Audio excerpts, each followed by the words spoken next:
जर किचनमध्ये काम करताना आपण थोडक्यात काही सवयी बाळगल्या तर नक्कीच आपलं तुमचं किचन स्वच्छ आणि टापटीप राहणार आहे. त्याचबरोबर तुमची कामं पण किचनमधली पटपट आवरणार आहेत आणि तुम्ही तुमच्या बाळाला, मिस्टरांना, घरातल्या सर्व सदस्यांना टाईमही देऊ शकता. त्याच्यामुळे थोडक्यात या टिप्स आज आपण पाहणार आहोत, तर व्हिडिओ लास्टपर्यंत पहा. चलो.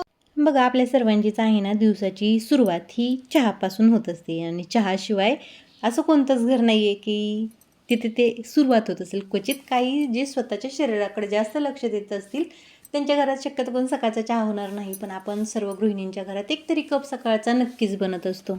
बघा, चहा बनवला, चहा गाळून झाला, चहा पिऊनही झाला तरी आपण काय करतो, ते पातेलं आणि चहा पावडर तशीच सोडून देतो आणि विचार करतो, अरे एकतर भांडी आहे, येईल परत साफ करायला.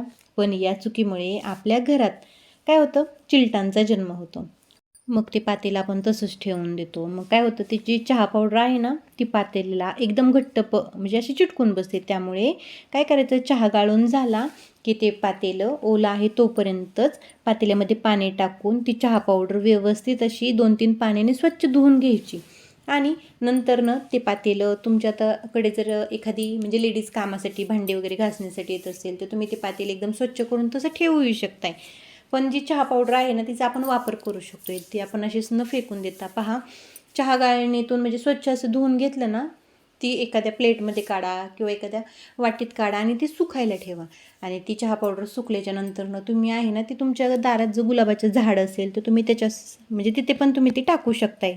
म्हणजे चहा पावडरचा पण योग्य वापर झाला आणि त्याचबरोबर आपण जे पातेलं चहासाठी वापरलेलं आहे ते पण आपण स्वच्छ धुवून तिथे ठेवून द्या. जर घरात खरंच कामासाठी लेडीज येणार असेल, कोण बाहेरच्या ताई वगैरे येणार असतील तर, आणि तुम्ही स्वतः जर सगळं काम करणार असाल तर त्याच हाताने लगेचच पातेलं स्वच्छ करून घ्या.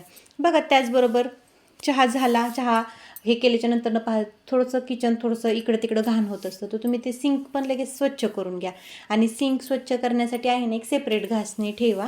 आणि आपण जी भांडी घासण्यासाठी जी घासणी वापरतो त्याच घासणीने सिंक केव्हाही साफ करू नका. सेपरेट घासणी तुम्ही यासाठी वापरू शकताय. आणि आपल्या थोड्याशा अडचणीच आहे ना घरं स्वच्छ होत असतं. आपलं अस्वच्छ घर होण्यासाठी आपणच कुठेतरी जबाबदार असतो. तर तुम्ही लगेच ते थोडीशी स्पेस वायपरने पुसून घ्या.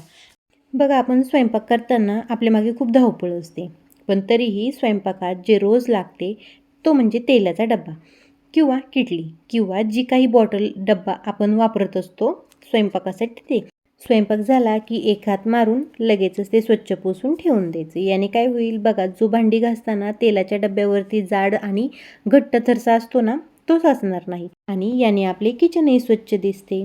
आणि अशी भांडी पुसण्यासाठी शक्यतो आहे ना रोजच्या वापरातील नॅपकिन वगैरे वापरू नका. तुम्ही यासाठी टिश्यू पेपरचा वापर करू शकताय. त्याचबरोबर आपण जो तेलाचा डब्बा, भांडं, किटली जे काही वापरतात ते जिथं ठेवलेलं आहे ती जागा पण लगेचच त्या सरशी पुसून घ्यायची. नंबर 3, बघा, आपला स्वयंपाक चालू असताना आपण खूप गडबडीत असतो, का तर सगळं टायमिंगवरतीच व्हावं लागतं. त्या धावपळीत आपला हात खूप वेळा फ्रीजला लागतो. मग फ्रीजला पिठाचे डाग, तेलाचे डाग पडत असतात. त्यामुळे सगळी कामं झाली की फ्रीजचा दरवाजा आणि हँडल एकदा स्वच्छ पुसून घ्यायचा. पण पहा, बऱ्याच ताई जॉब करतात त्यामुळे त्यांना हे जमणार नसेल किंवा घरीच आहात पण कामे खूप आहेत त्यामुळे रोजची रोज हे जमणार नसेल तर फ्रीजच्या हँडलला एक नॅपकिन अडकून ठेवायचा. याने काय होईल, जेव्हा केव्हा तुम्ही फ्रीजजवळ जासाल तेव्हा आहे ना त्या टॉवेलपाशी तुम्ही पकडून फ्रीज उघडसाल, याने फ्रीज स्वच्छ व्हायला मदत होईल.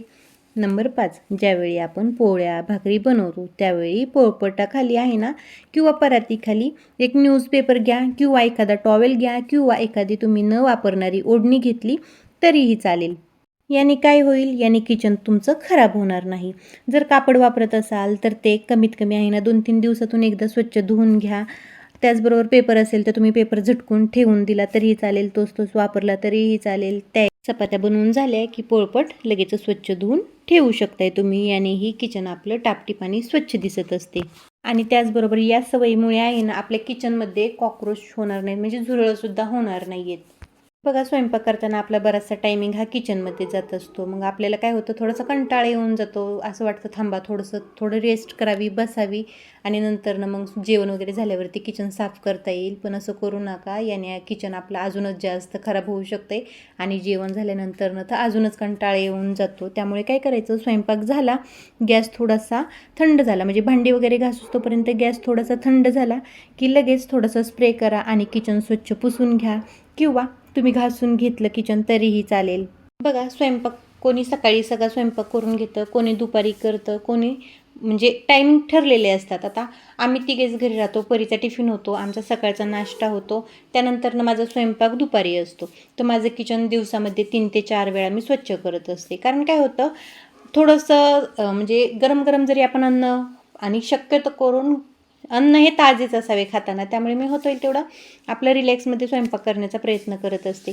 सकाळी नाश्ता होतो, टिफिन होतो परीचा, आणि नंतरनं दुपारी आपलं सगळं काम आवरल्याच्या नंतरनं स्वयंपाक करायचा. स्वयंपाक झाला की किचन ओटा पूर्ण स्वच्छ करून घ्यायचा, भांडी घासून घ्यायची, सिंक पण स्वच्छ करून घ्यायचं, आणि ज्या वेळेस आपण जेवण करतो त्या टायमिंगला आपण जेवण करायचं. आणि जेवणानंतरनं जी भांडी असतात ती परत क्लीन करायची, आणि संध्याकाळच्या जेवणानंतरनंही सर्व किचन साफ करायचं. किचनचं सिंक पण एकदम स्वच्छ करून घ्यायचं. आणि मी सांगितलं तसं किचनचं सिंक स्वच्छ करण्यासाठी, घासण्यासाठी एक सेपरेट घासणी ठेवा, किंवा तुम्हाला जर ब्रश वगैरे वापरायचं असेल तरीही तुम्ही वापरू शकता. पण शक्यतो करून आहे ना, ही जी ताराची घासणी आहे त्याने आहे ना किचन एकदम स्वच्छ राहतं. या छोट्या छोट्या टिप्स असतात, एकदम छोटे छोटे टिप्स असतात, ज्याने आहे ना आपलं किचन आपण स्वच्छ ठेवू शकतो. तुम्ही जर होईल, करता येईल, हो मी करेल अर्ध्या तासाने, पाऊण तासाने, तर त्याने आहे ना उलट पसारा होऊन जातो. आणि आपलं जे भांडी म्हणजे साबणाचं जे भांडं असतं, आता मी लिक्विड वापरते, पण ॲक्च्युली माझं लिक्विड संपलं होतं, त्यामुळे याच्यात साबण घेतलेलं आहे. ज्यावेळेस आपण साबण वापरत असतो त्यावेळेस आहे ना, ते साबणाचं जे पाणी असतं त्याचा घाण वास येत असतो. त्यामुळे भांडी घासून झाली की ते साबणातलं पाणी सगळं खाली टाकून द्यायचं, तो साबण नितळायला ठेवायचा आणि जागच्या जागी व्यवस्थित ठेवून द्यायचा. तर किचन आहे ना, या सवयींमुळे आपलं टापटीप राहणार आहे कंटिन्यूपणे. त्यामुळे ह्या थोडक्यातल्या सवयी जर तुम्हाला नसतील तर नक्की तुम्ही या टिप्स फॉलो करा आणि किचन तुमचं स्वच्छ ठेवा. थँक्स.